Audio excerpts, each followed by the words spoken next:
My name's Chris. And I'm Kristie. This is the Washing Up Podcast, and it's Best of British Week on the Great Canadian Bake Off. I was expecting to see some Tom Hiddleston, a little bit of Benedict Cumberbatch. Not the Best of Kristie's British Fantasies. No, not that. There's no Matt Smith? No. No Colin Firth just diving into the pavilion? Not even a Paul Hollywood. No, not even Sexy Eyes himself. No, not even the man whose stare can melt your soul. Ew, do you think we should speak like this for the podcast? No. So, anyway. Queen of the accents, ladies and gentlemen. No, it's the Queen of England. Come to say, I do approve, Canada. Sorry, but with that accent, all I keep on thinking of is Queen of the Harpies! Queen of the Harpies. Queen of the Harpies! Or more, Hyacinth Bouquet. Bouquet residence. Lady of the house speaking. So, yeah, look, this was another interesting episode. It was a good episode. Best of British is something they do on Great Australian Bake Off and on British Bake Off, which seems to kind of defeat the fucking purpose of the Great British Bake Off. I think it should be the final week, kind of like, like this is for the Great British Bake Off, so this has to be the best of the British. You would think that is just the general purpose of the Great British Bake Off. To find the best British Week. No, you can't have a British Week in British Bake Off because that's what every week is. You're looking for. Yes. The best British baker. Mm-hmm. So in Australia, it's been done in most series. Well, it's done the last one. Definitely to better effect sometimes than in others. I'm looking at you, Dave Yan, in the last Australian series. We did the royal wave. And Dave went overboard and he had British flags everywhere. Yes. He did the royal wave. Interestingly enough, for Best of British, there was not a Union Jack in sight. No. There was no... In the Great Australian Bake Off, when they did Best of British, there were Union Jacks everywhere. They were everywhere. Yeah, but that's because in Australia, because our flag has a Union Jack on it, we had to learn how to draw it at school. And they didn't have to in Canada. So I never learned how to draw the Union Jack. Really? I know there's some red and there's some white in there. Oh, maybe it was a Girl Guide thing, so we had to do it for definitely guides. a Girl Guide thing. Yeah, we had to know which part to colour in, which way it was facing was correct. We could tell you how to do that now. But we could ask in Canada if they learned how to do that in like Girl Guides and Scouts, but unfortunately the person who swore Scouts honour is no longer in there. Bye. Here's to you, Jude. Anyway, so we move into the Best of British Week, and it's a fascinating week, as I said before, because it's interesting to see what they pick. Yes. Because the last Australian series, for example, we looked at the bakes they picked for Best of British Week and kind of thought that they were mediocre British Week. Let's put it, and let's just put this into context, though, right? When you think of fine European cuisine, you think Italian, French, Spanish. Your mind doesn't go to English. But for baking it does. Because but for baking, the reason I say for baking it does is because normally, like, you think of the one thing the British can do quite well is cakes and biscuits and all of those things. So in that, they really are the CWA of the EU. They really are. And if you're in Canada, you have no idea who the CWA are. Country Women's Association. And explain what they're most famous for making, because our Australians know it, but scones. Not just any scones, though. They're famous for scones. Pumpkin scones? But pumpkin scones in particular is a CWA trait. Yeah, so they're like a country town auxiliary. They're basically, if you're having a meeting in town or some fete or whatever, the CW that are there raising funds for some project or another, usually undisclosed. Yeah, they don't tell you what they're raising funds for. I presume it's for their small toy boys that they keep on the side. I assume for their raunchy CWA parties. I assume it's for... Ooh, big my scones. I assume that it's for keeping our boys at the front line in bread during World War One. And they're going to knit some socks as well. And, the boys on the front line shall not want over there in the Gallipoli battles. Okay, I do have to point out, though, so in New South Wales, northern New South Wales, it's a bit hippie-ish when you get towards the coast and stuff. It's very hippie-ish. And one of my lovely friends is in the CWA up there, and They do everything from belly dancing to, like, energy healing. It's fantastic. That's the kind of CWA I'll be in on. So we started with trifle. Yes, we did. Now, interestingly enough, trifle happened in the last series of the Great Australian Bake Off, but it didn't happen in Best of British Week. No. See, what they decided to do last year was they did what they referred to as Free From Week.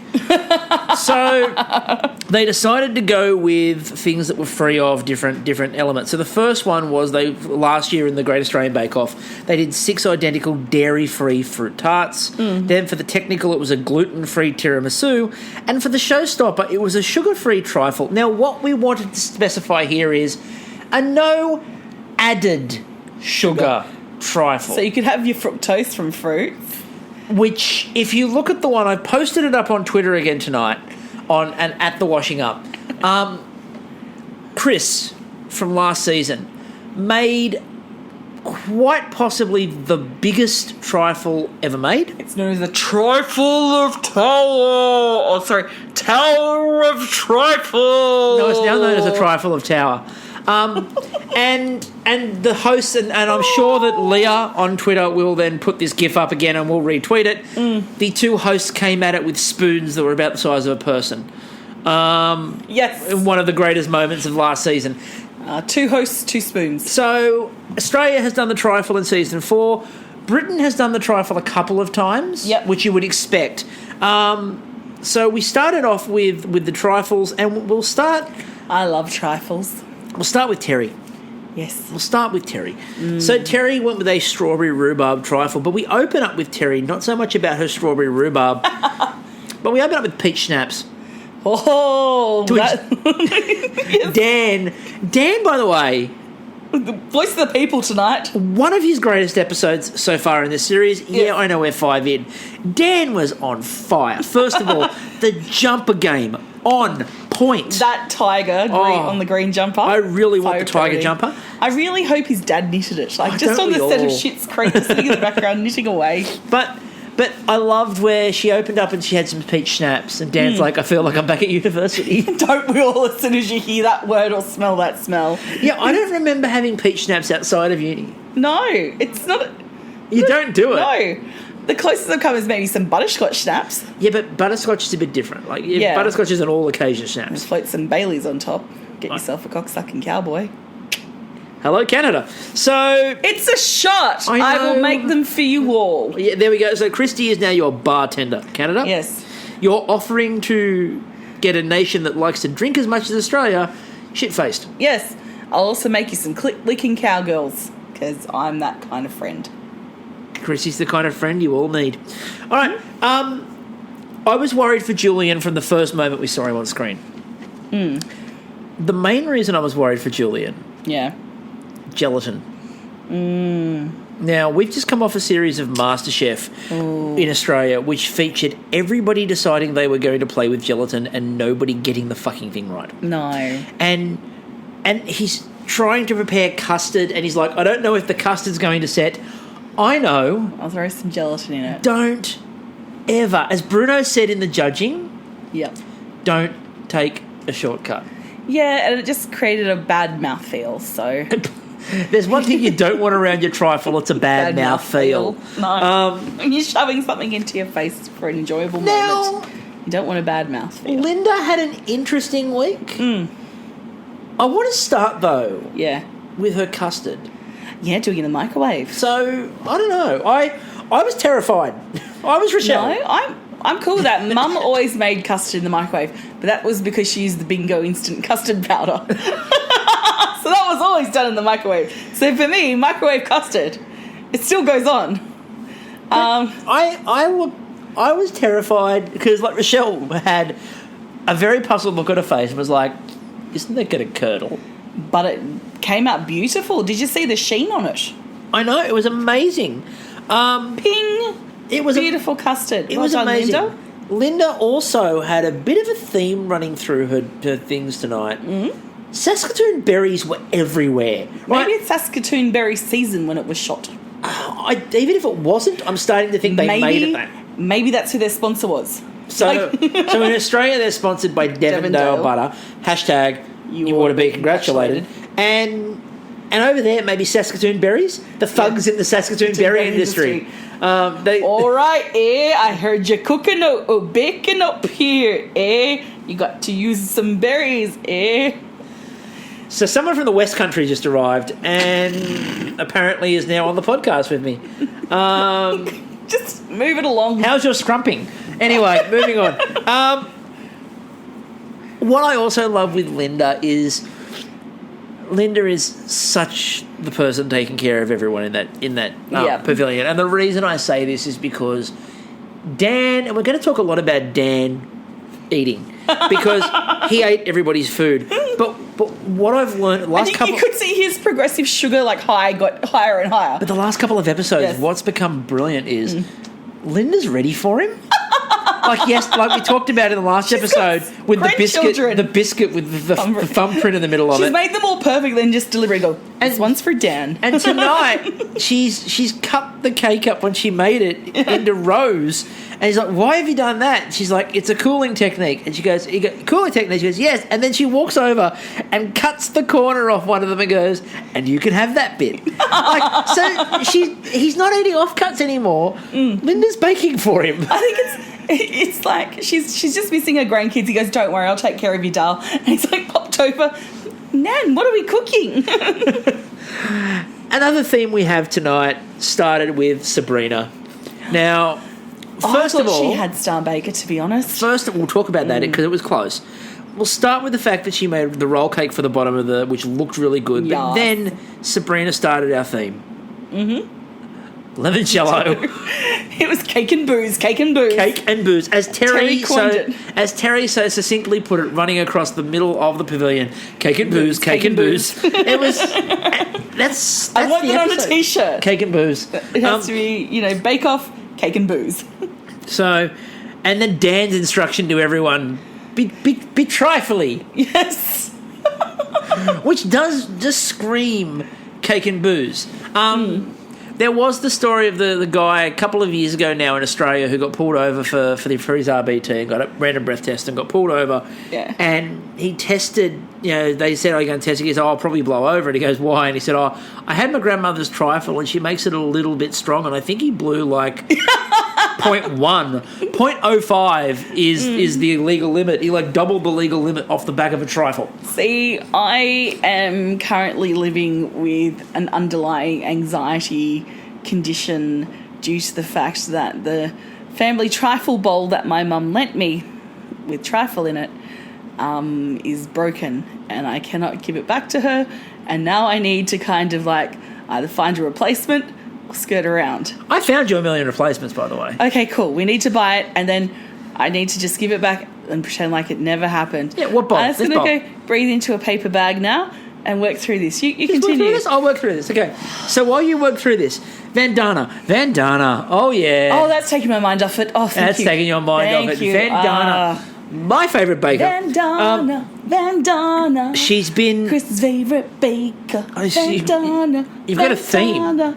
What's she baking today? You've got a theme, Vandana. Be so proud. You've got a theme. She has two themes. Accent. She has two themes, though. Mm-hmm. There is a second theme. What is it? 1, 2, 3. Regina! Experience Regina!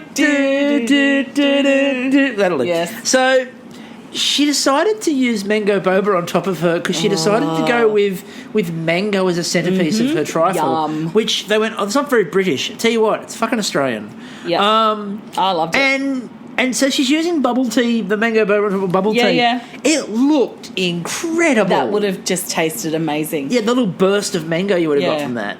Because what triggered me remembering my family's trifle is the swirl cake. Yes. That Sabrina made. And then Vandana's putting the mango in. I'm like, oh, it's so similar to the peaches my mum uses. Always tinned.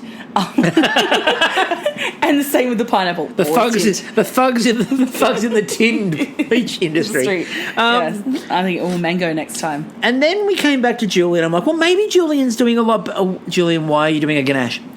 Julian, why are you coating the trifle in a ganache? We've all seen chocolate trifles done before. I'm pretty sure there was one done in Bake Off last year that had like mousse instead of custard, like chocolate mousse instead of custard, chocolate swirl cake, then like a double cream on top with grated or like chocolate Grated flakes. chocolate's fine. Yeah.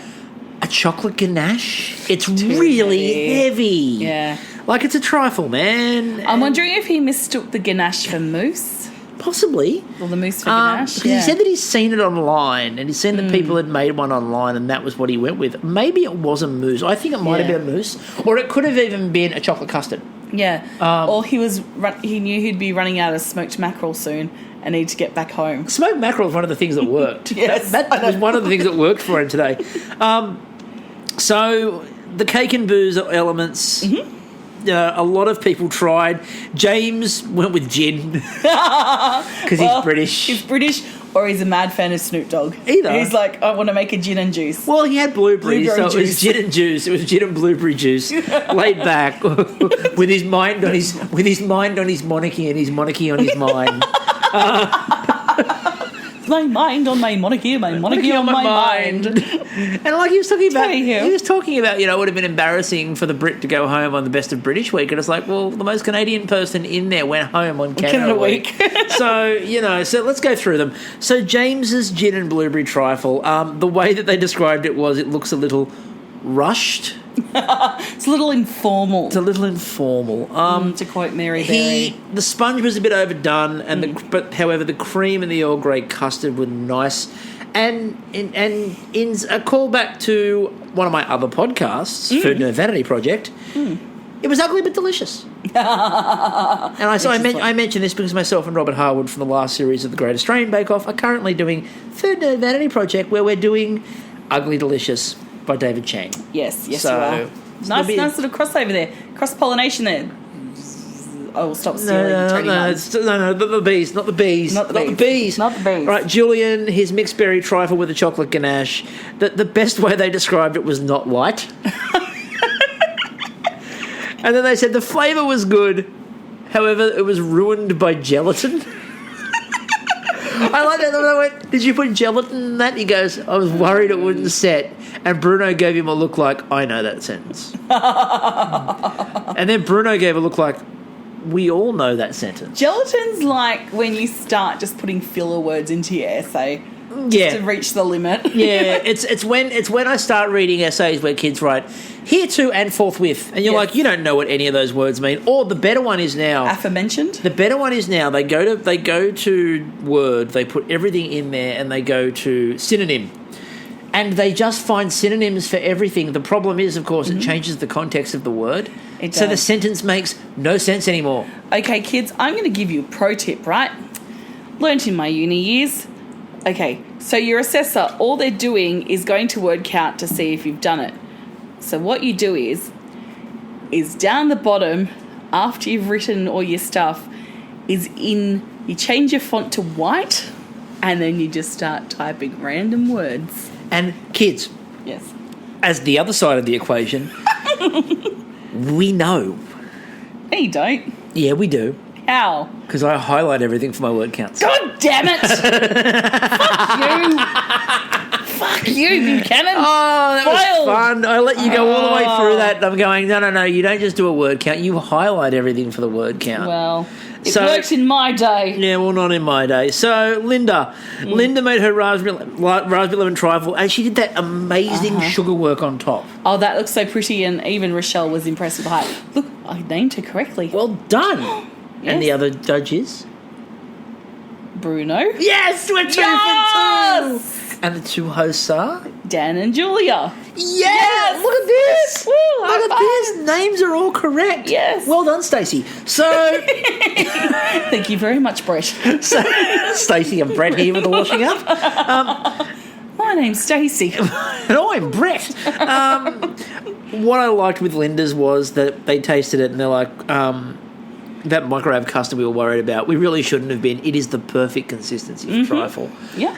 The only thing was they said it needed more berries to balance. That was the only complaint that Bruno had, was you needed more berries to balance the custard. Yeah. Well, Saskatoon is Saskatoon Berries are sponsoring, so just go grab a scooping at it. Oh, by the way, just for those people in Canada, if you go and find the Great Australian Bake Off, watch that Free From week. Yeah. And the reason is because you then need to watch the week after. Because they're sponsored by Devondale, which is a dairy company, and the first thing was a dairy-free challenge. Mm-hmm. The next week, they started with a bake that was pure butter, and all the judges could keep saying was, how good's butter? Isn't butter wonderful? Like they were doing a big make-do for Devondale. Yes. So we've shown people you can bake without their product. Let's tell them they really need it. Sabrina, her strawberry swirl trifle was incredible. There was a lot of limoncello in it. But, cake and booze. The flavour burst was amazing, and then Dan just looked at it and just went, that's lethal. That's a lethal weapon. Limoncello is a lethal weapon. Limoncello is dangerous. It was luckily they got a bus to ship all of us wedding guests in, but we rocked up this beautiful lavender farm. It was an Italian wedding, and seriously, you would have died just seeing the friggin' antipasto spread. I thought that was the dinner, and I was happy. No, dinner was still coming. But after it all, after we've boozed it up, the limoncello was served, and oh my god, I don't know how I got it back on the bus. But I do not know how I rolled back to the car. See, limoncello for me is to the house, not the car. Limoncello for me is the second most potent lemon drink in existence. What's the first? Lemon soju. I thought you were going to say lemon ruskies. No, no one thinks they're potent after about the age of 14. But lemon soju, again, if you've never had lemon soju, you've never lived. It's served in teapots. It's at all forms of Korean barbecue.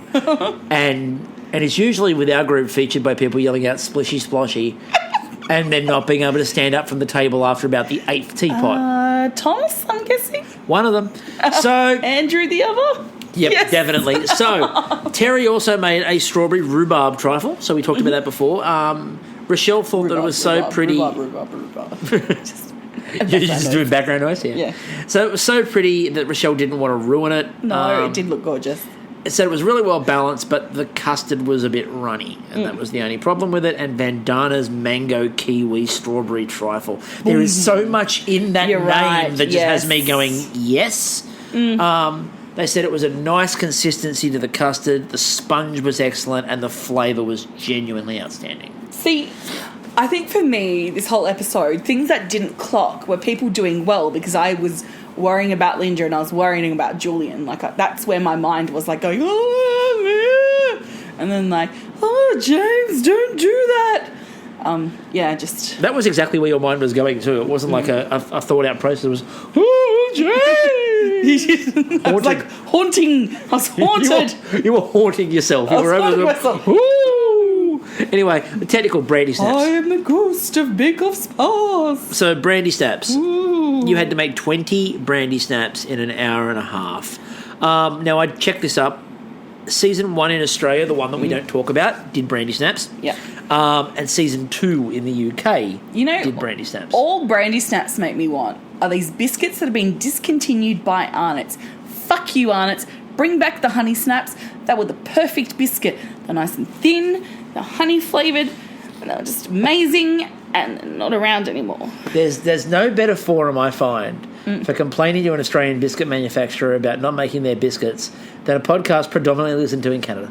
But Rupert's listening. That's right, Rupert's listening. You are right. Listening. And Rupert has power over everything. Make it happen. So Arnott's looking for a buyout. When they announced the brandy snaps, the Brit just went, oh God. And later on, when he's over there, in packets. And later on, when he's over there making them, and he turns around and he goes, so how are you going with this? Do you like these or do you hate these? And he's like, they're the reason I left the UK. Look, I enjoy brandy snaps. I love a brandy snap. Once I've gotten over my, I love a brandy snap, but you know what? They're best bought. Yes, absolutely. There are things that I will make.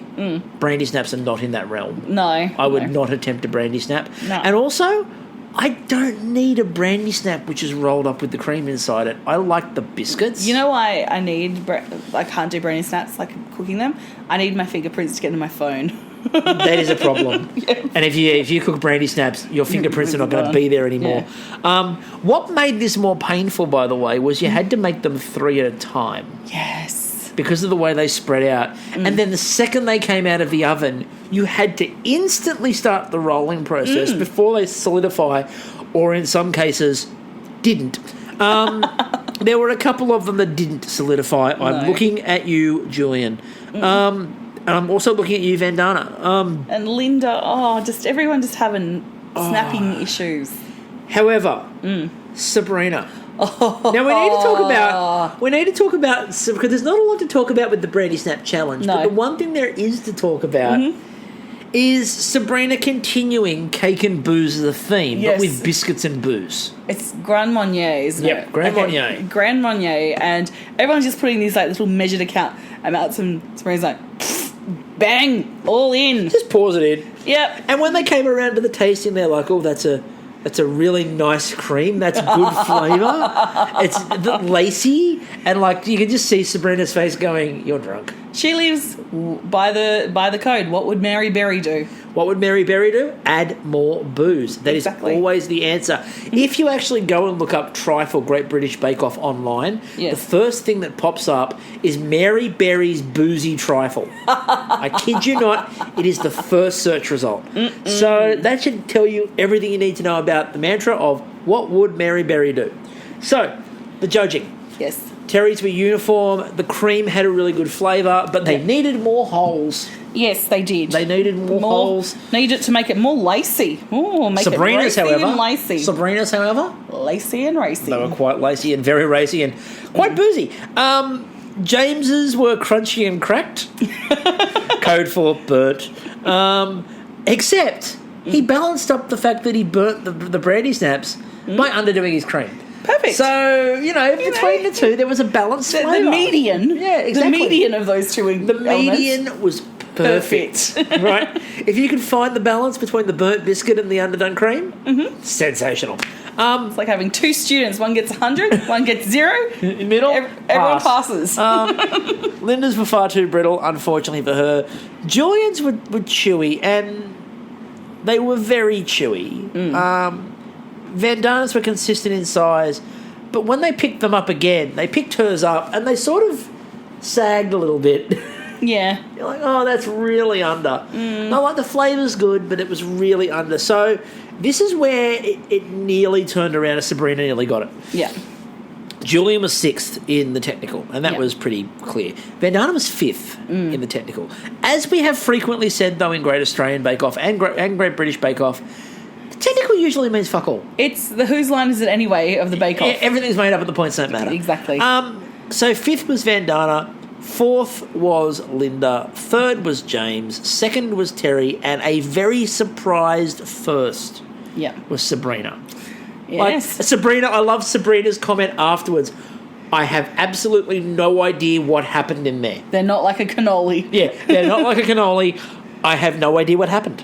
Although she did the piping from either end quite well. That's cannoli, but that's cannoli background, so that helps. Yes. Now, before we move on to the showstopper, last night while we were recording, just like there's more drama going on in Capity. I just have to bring your attention to the Capity Valley page, not the real Capity Valley page. We don't want you to go to the races. Just the plain old Capity Valley Okay, page. so this is news from the middle of nowhere, Australia. It's from Mark and Sarah. Hi guys, our cat's socks is missing from Jenolan Road, Glen Alice. He is not shy and will get into any vehicle. If anyone has any information, we'd really appreciate it if you'd let us know. We really, and that's in capitals, miss him. So if anyone in Canada has seen this cat, please. It's contact us. orange. He likes getting into cars. I'm assuming he also likes getting into aircraft. Yeah, just hitching his way to Canada. Just a big fan of the show. Massive fan of the show. Also, in a correction from the other night when we were talking about cutting onions, the goggles. They weren't Monica. No, they were I forgot Claudia's. that. They were last season's winner, Claudia. I forgot completely. That is on me. So go check out Claudia, Sugarologist. Go check out her Instagram. She does some amazing stuff. And, of course, keep checking out Moorish Cakes because Monica's amazing. Yeah. Also, the troll dolls still haven't been found. Still no troll dolls? Still no troll dolls and snow globes. They also stole the snow globes. No sign of them. Capity, crime and capital of the universe. Yeah. So, the showstopper. You had to do a high tea. Now... Yes. I often refer to the high tea challenge when they do something like this as, what's the phrase I'm looking for? Oh, that's right, bullshit. Why? Because it's just to make a hodgepodge of things because we couldn't be bothered to think of something. High teas are phenomenal. I love a good high tea. Now, I know why they went with the high tea, though. Because it's English. No. There's a reason they went with the high tea. What do you do when you can't find a loo in an English country garden? You pull down your pants and you fertilise. Anyway. There is a reason they did high tea. Why? Who has a fancy high tea in Perth? Well, Bruno's from Montreal. But Rochelle lives in Western Australia. Rochelle, as we said, has Highgate in Western Australia where she runs high tea. Yes. So, Rochelle... Unlike the low teas where it's pretty shit, you get like a servo sausage roll chopped up. There's like just a little urn in the corner. Yeah. Like, you got to make your own. It's a tea bag. Some stale donuts left over from the school kids' canteen. No, stale donuts left over from last week's challenge. Oh, yeah. Sitting in the corner. You know, they're not quite that good. Like a week after, they're not as good. The tea's made with Dilma, which in Australia is shit tea. So...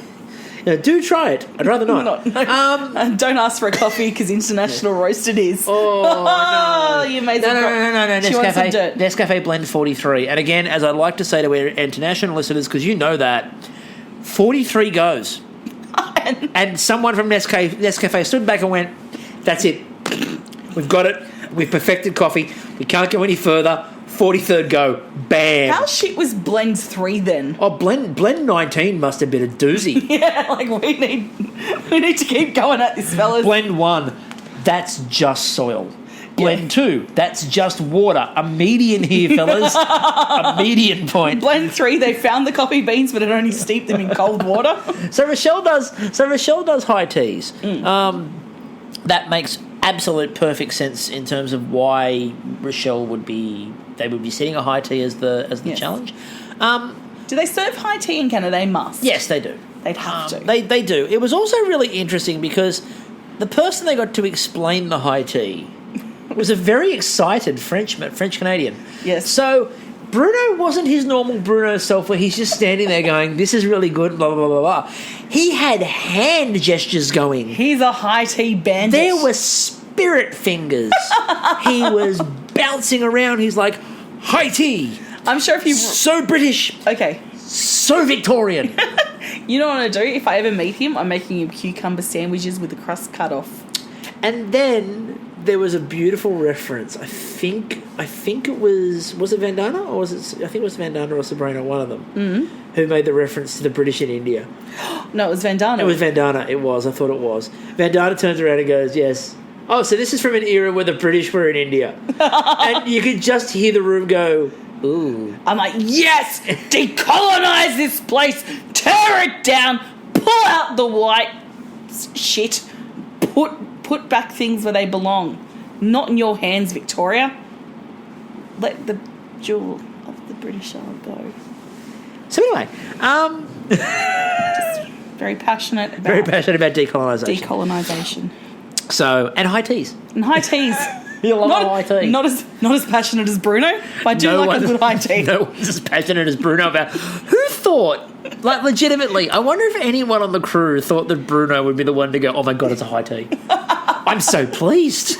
I'm thrilled. He wasn't this passionate defending Montreal bagels. No. Like, they were just like smug. On high tea. They were smug about Montreal bagels. This wasn't smug. They were like, this is like amazing. Montreal bagels, I can get them anytime. It's high teas, though. And like... I get 6 of them. I get 3 types of things. Yeah. I get 18, 3 lots of things, but 18 of them. Yes, mega high tea. So, mega high tea. All right, so let's get into Linda a little bit because this is where Linda decided that she needed to pick up the mantle left by Jude. So we started off with the fact that she decided to use bison. Yes. Then what we found out was that what she was making was she was making something featuring Saskatoon berries, Of course. bison, Still. and bacon fat. Yes. That's so Jude. It is so Jude. Jude's gone. Here's the bat and I pass it to you, Linda. Here is my supply of bison. I'm off to the garden. I'm retired, you know. She just grabs Linda gently by each cheek and goes, you know what that was, Linda? It's my whimsy. I'm giving it to you. She blows on her as the whimsy leaves her body. Yeah. Just bestowing whimsy. It's like when the beehive gets too big. Yeah. And so, there's like a little swarm, it colonizes off. The whimsy does the same thing. The whimsy has the same, yeah. You know who else attempted whimsy? Terry. James. Oh, James. Because he made a whiskey pudding. Again, booze. It's all about booze. Cake and booze.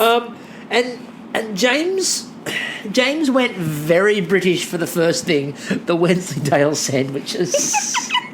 Wensleydale and pickle. Yes.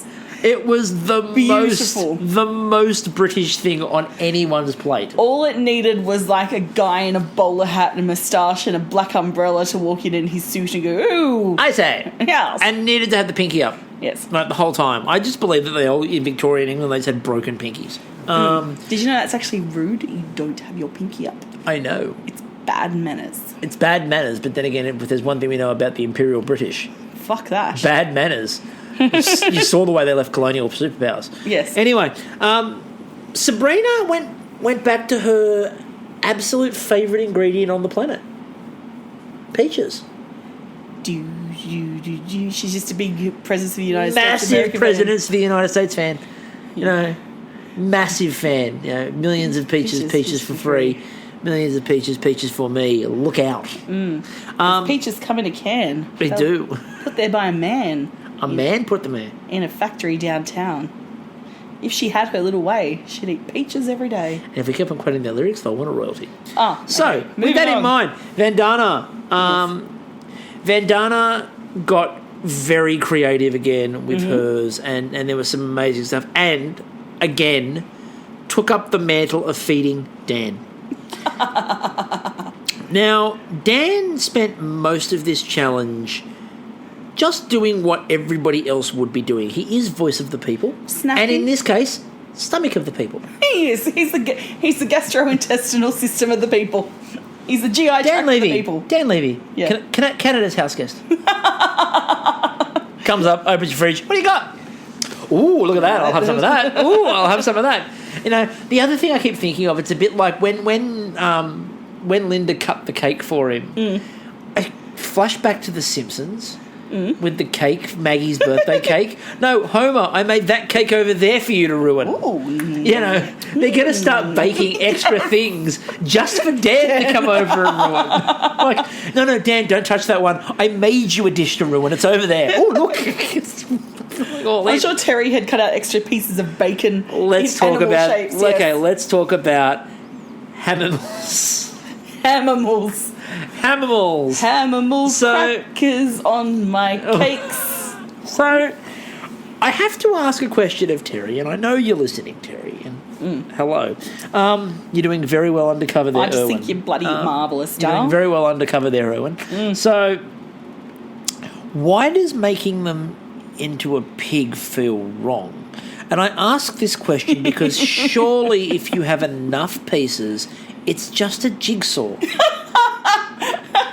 It's Babe the Jigsaw. Like, if you just have lots of ham, surely making it into the shape of a pig is actually a skill and something to be praised and worshipped because it's a jigsaw puzzle of the highest order. You think it's hard to fill the border in of a night sky on a jigsaw? Have you tried to reassemble a pig once it's gone through curing? I don't think so. Well, this is one of my favourite memes on Facebook, which is the Peppa Pig jigsaw puzzle. It's just bacon pieces. Now, at this point, everyone's over there talking about the Hamiltons and they're laughing, and then Terry starts telling a story about wanting to make things at the high tea, so she can have a high tea with her nan one more time. And but she's telling it in this lovely way, and everyone's laughing and joking around about, what a wonderful idea that is. Except Rochelle. She was tearing up. Who is tearing up. And then she tells a couple of little funny stories there, and everyone else is laughing. Yeah. And you can just see Rochelle's torn because she's like, I'm still really sad. Yeah, but probably what Rochelle doesn't know is Terry can't have a high tea with her nan anymore because her nan's diabetic and lives on the other side of the country. Exactly. Her nan's actually perfectly fine. Just diabetes, can't have sugar anymore. Yeah, or either that or she's been banned from caffeine, so she can't have tea or coffee. Yeah. So she can't have any of those things. Maybe she's nil by mouth, she has nil by mouth, maybe. She has a peg inserted. Maybe she's keto. She's ketoing. Nan's ketoing. Yeah, I want to be able to have a high tea with my nan, but unfortunately I can't.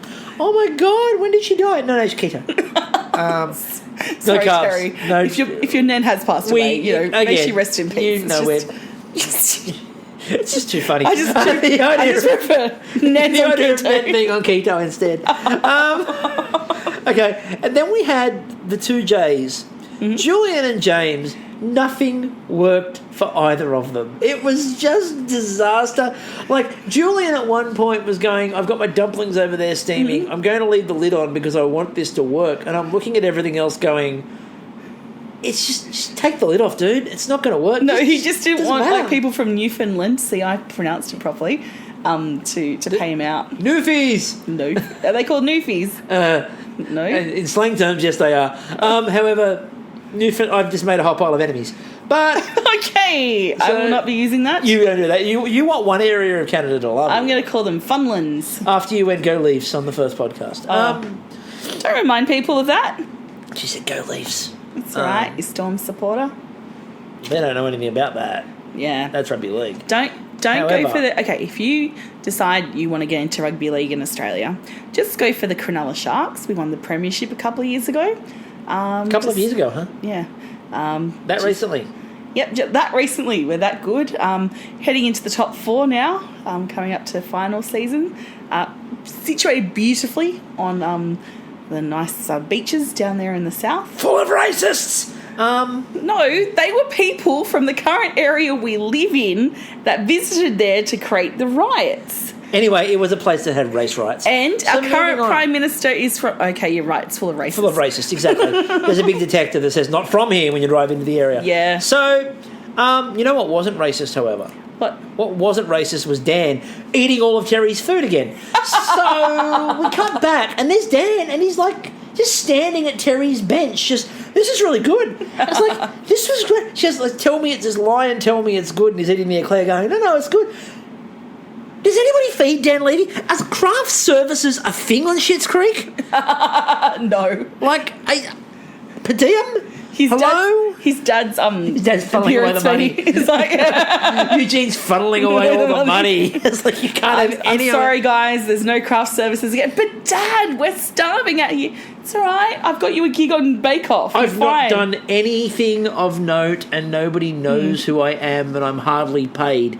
Eugene fucking Levy, Dad. No. His least favourite actor got him a side gig on Nailed It. That's how you cross Sabrina. Also, we've got to talk about Sabrina just quickly before we get into the judging. Sabrina did something that is... It's a trait of somebody who's confident in their skills. Yeah. We've seen this a few times in Bake Off. Sabrina got towards the end and went, these scones aren't really holding. No. And this is what I love, right, is I could hear Rochelle going, that's right, I have to call them scones. English call them scones. Obviously, the Canadians call them scones. In Australia, we call them scones. So, and when we got to Rochelle, and she's just like, these scones are quite good. And all the Australians, which is us and a couple of other people going, yeah, that's how you do it. It's a scone. It's not a scone. It's a scone. But she decided to redo them. I know. So, with no time left, she just went, no, I'm redoing those. I don't like these. Please, let's do this. Right, so they were incredible. So let's go through what they made and what the judges said. Yep. So we'll start with Sabrina. She had a prosciutto sandwich with peach. And they said they wanted more peach. Yep. The scone was great, and the amaretti looked amazing. And Rochelle's only comment was, "I hope there's more."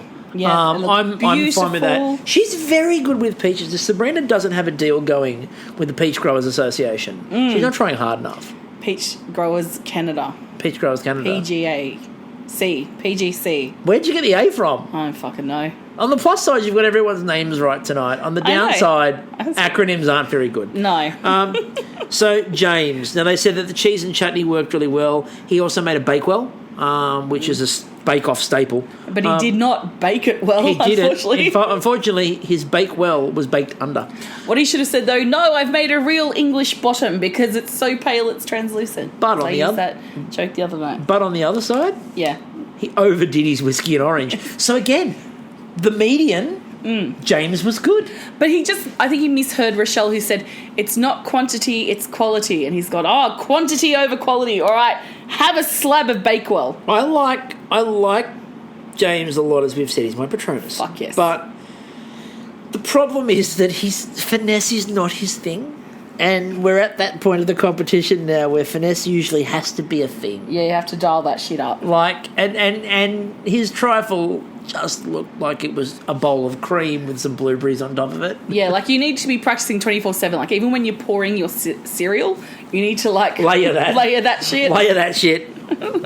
Yeah, bit of negative space, bit of presentation going on. No one there. needs negative space in Bake Off. All right, so Terry. Now, the thing I didn't get to talk about, but I loved watching her do, those sweet potato fritters with the sriracha. Wow, yum. Terry, if you want to give us a recipe, feel free to send me the recipe for the sweet potato fritters with sriracha. Yep. And we'll send you some... you know where to get Tim Tam, so you're sorted. Yeah, we've talked about that. So Bruno said that he'd never seen bacon cut like a duck before. Had he ever seen a duck cut like bacon, though? Is that a bacon? No, a duck bacon... A duckin? Work on that. Bake-up? They also said, though, that bacon in butter tart is actually quite nice. Which it does seem, look, bacon and butter. I mean, what's not to like? It's bacon. They did say, however, unfortunately, that her eclair needed a little bit more baking. Yeah. And that cost her a chance of going on. Linda. Now, Linda had two things that were absolutely brilliant and one that wasn't. The bison Yorkshire puddings. Yes. Unfortunately, they were very dry. They were, but they looked so pretty. They looked very pretty. And they said what you should have done was cut the bison up first. You should cut the bison up first so it dried out. It's like cook it as a strip, then dice. Yeah. What I liked is Julia's there, it's like the little Yorkshire puddings pulled out, and it's like, the English person comes. I was waiting for James to come. I heard Yorkies were being made. Yes. Where are the Yorkies? Where are the Yorkies? I brought my own gravy. Linda made lemon, goat's cheese, and basil scones, which were apparently absolutely perfect. And the chocolates that she made, the salted caramel chocolates, were sensational. That was the description. Yeah. They looked good when they bit into that. And I like it when you can see that caramel pull. Ooze, yeah. You can see the oozy pull of the caramel with the chocolate. It looked really nice. It was a bit of a private moment between me and those chocolates at that point. It was a bit of a private moment between myself and Vandana's, however, because, my God, the Indian-themed high tea. I like the decolonisation of the colonialists, taking something that's quintessentially British and going, fuck yeah, bitches! We got rid of you, now you can have our food. That's exactly how it's said. Yeah. So, the sandesh, which is a milk truffle, looked incredible. And Dan went over and said, so how are these cookies? She's like, no, they're not actually. They're a milk truffle. And they looked, the presentation, they were so pretty. They had the little silver balls and they looked on them. so dainty and so pretty. Silver balls, I used to go and steal them because every time when I was a child I thought they'd taste better than they would. No, they were horrible. No. Then there was the dokla, which is the rice and chickpea, which was the savoury option, which looked incredible again. They were cut to perfection. James, we're talking about attention to detail. That's what we're talking about. Pay attention to Vandana. And then the little fried dumplings, which were stuffed with nuts and spices, which looked so good. Again, she is running hot in that kitchen at the moment. Yeah. And unfortunately, that was we ended up with Julian. he went with his smoked pate. which looks really good. Looked amazing. Yeah. And of course, you know, I reckon now we've got the Canadian equivalent to Ian. Yes. And, what was her facey? Kate. Yes. And who did it in Australia? No one really. No one really does that in Australia. No. So we've got Ian, Kate, and now their Canadian cousin, Julian. Who go off and get their own stuff, forage for their own stuff. Smoke their own mackerel. They said it was tasty, but it wasn't pretty. He also had to make an adjustment. It had to be pate on a crisp. Yeah. It was originally supposed to be in a bowl, but he couldn't shape the bowls, and he just went. Cheese just wasn't. It was always a crisp. Right answer. Yes. So that was there. It was tasty but not pretty. The blueberry compote was great in his second dish, but the cake was very dense. Yeah. And the salted caramel tart. Now, he decided to try the I like the rustic look, but unfortunately what he did was just too lazy to take it out of the pans. And so by the time he got there... Now, again, if I say the word salted caramel, what's it going to do to a metal pan? I wonder. Make it fucking hot? Yeah, and then it cools down, and if you don't fucking clean that shit out instantly... Oh, it's going to stick to it? She's going to stick. That's right, yeah. So unfortunately, it stuck and sort of collapsed. They said it tasted amazing. Julian goes home. It's probably fair. Yeah. You get a bit of a feeling, and again, this happens with Bake Off a lot, that there's a bit of punishment and reward happening as well off previous episodes. Yeah. Julian was very close in Jude's episode to going home. Yeah. Jude was very close in the previous episode to going home. So everyone who's been really close to going has gone in the next one. Which makes next week or next epised with James. Worries you for James, doesn't it? Worries me. And I'm worried about Linda because anything new coming in, like that brandy snap, she was just... well, the brandy snap's the only thing, though, that's really thrown her. Yeah, so I'm just... And Vandana, on the other hand. Now, I could see your argument for Sabrina. Yeah. But I think Vandana's been really good for a couple of weeks now. Yeah. And I thought that she probably should have got Star Baker. Again, as we said the other day, when Linda won Star Baker, Linda deserved it. But if it was any other week, Vandana would have got it. Yeah. So I think Vandana's been so consistently good. You're right, yeah. That they kind of needed to give her a Star Baker at this point because she's been there. Yeah. And her technical was a bit meh, but it's a brandy snap. And the other two, and they said, were the other two good enough that they outstripped it? And the answer was yes. So... Or to our French-Canadian listeners, oui. Your knowledge of language knows no bounds, does it? Bilingual. That's what they do in Canada. You're going to make it bilingual. We're like, oui. And if we're going to say shit, we go merde and stuff. Well done. So that was the end of the Best of British week. And it was a decent week. Let us know on Twitter what British bakes you would have included. Week. We're not going to do that as bilingual. I'm helping. It's like the Olympics. It's British week, and because it's British week, they're colonial masters and therefore don't need bilingual. Oh no, then we need to go, your mother was a hamster and your father smelt of elderberries. And in one fell swoop, you've just pissed off all of French Canada. So well done. Welcome. So let us know on Twitter what bakes you would have liked to have seen on Best of British Week. Yeah. Because we're really interested to see what you've got to say. What do you consider quintessentially British? Is there anything that you didn't see tonight that you would have put in a Best of British Week? I would have gone for some Jammy Dodgers for the biscuit. Yeah, when we saw evidence maybe a Jaffa. What's it called? The Jaffa cake. A Jaffa cake? Oh, yeah. Yeah, you can do a Jaffa cake. A Jaffa cake would be quite interesting. So, let us know on Twitter at The Washing Up. Let us know what you would like to see on a Best of British Week. That is where we're going to end this one today. So, it has been wonderful. Thank you again for all your feedback. It's greatly appreciated. It is. Also, on a private note through the Twitter messages, in terms of the very public conversation we were having today, Vandana, I hope you managed to find both Vegemite and Tim Tams. Yes. Kerry, get on that. So up until the next episode, which we don't know when that will be, but probably pretty soon, I'm still Chris. And I'm still Kristie. We'll catch you all next episode. Come back soon, socks.